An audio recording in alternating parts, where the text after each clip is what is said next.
2021. It's time to take off the mask, fire up the grill, and call the family, friends, and the gang to walk outside and start having a good time again. But when you do, be warned. You'll be walking into a very different America than the last time when you openly celebrated with your family and friends. You see, America has changed. She is sadly different. She's been trashed by those who want to rewrite her story, change her image, and rechart her path. She has suffered insults at home and on the world stage. She has lost a determined patriot who fought hard to defend her honor, her legacy, and her traditions. Her people are unsettled, divided, and accusatory. Her borders are flush with those who violate her laws to enter and then demand to partake of her hard-earned generosity. Fentanyl and heroin accompany drug cartels through that same southern border. The chaos, anarchy, and lawlessness is pervasive from New York to Los Angeles and Seattle to Washington, D.C. It is nothing short of astounding. The demand for justice calls for action actually outside the realm of law and order. It all started with the coronavirus. We can blame all that we've lost, all that we've suffered, from a virus that came from another part of the world. But how much do we really know about it? Unfortunately, we know very little. And because we've all been forced to hide under a rock for the last 15 months, we know very little about the origin and spread of the virus. What we do know, we learned from mainstream media, social media, and Dr. Anthony Fauci, the alleged knowing prince of all things COVID, who has even contradicted himself over and over.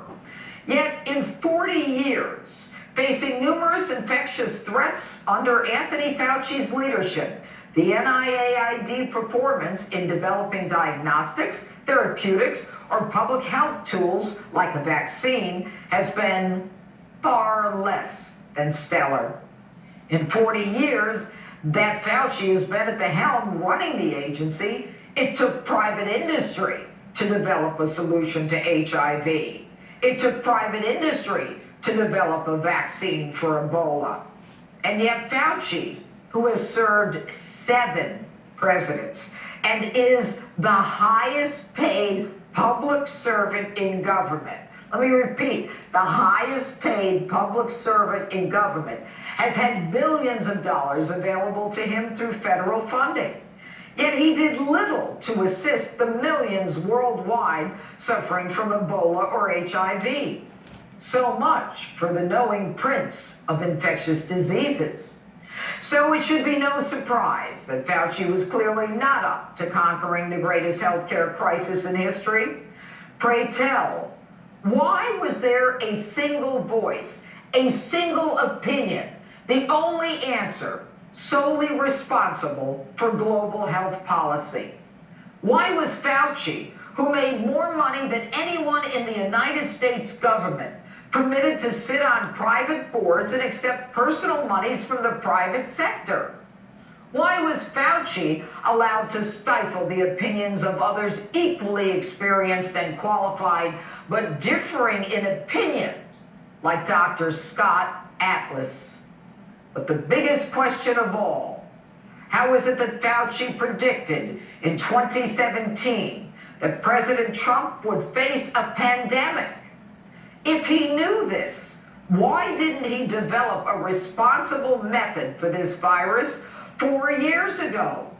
He explicitly said that President Donald Trump would face a crisis and a pandemic unlike anything we have seen. Now take a listen. There is no question that there will be a challenge for the coming administration in the arena of infectious diseases, both chronic infectious diseases in the sense of already ongoing disease, and we have certainly a large burden of that, but also there will be a surprise outbreak.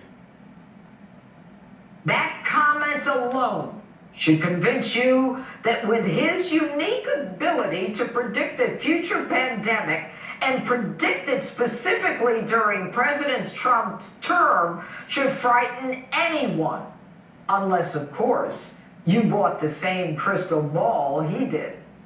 With all the power and money of the United States federal government, as well as his unique ability to befriend one president after another, as well as his unique ability to be the highest paid employee of the federal government, how is it that Fauci was not ready to protect the American public when he knew a threat existed? Why was this fabulously wealthy public servant allowed to sit on the scientific board of the Global Grand Challenges of the Bill and Melinda Gates Foundation and other boards promoting health policy and therapeutics that go along with that policy? Does conflict of interest ring a bell with you? Tonight, you will hear Rand Paul discuss the fact that we were lied to, not once, not twice, but repeatedly by Fauci. Fauci has admitted that the virus did not jump from animal to human. There is not a single known case. We will explain why this is important. You will also hear that the vaccine you've probably already received is not a long-standing solution or cure like a polio vaccine.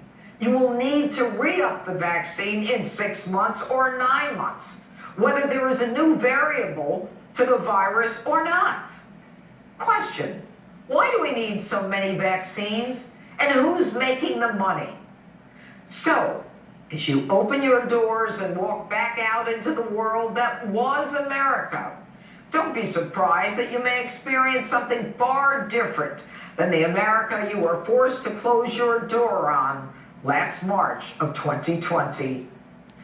And that's my open.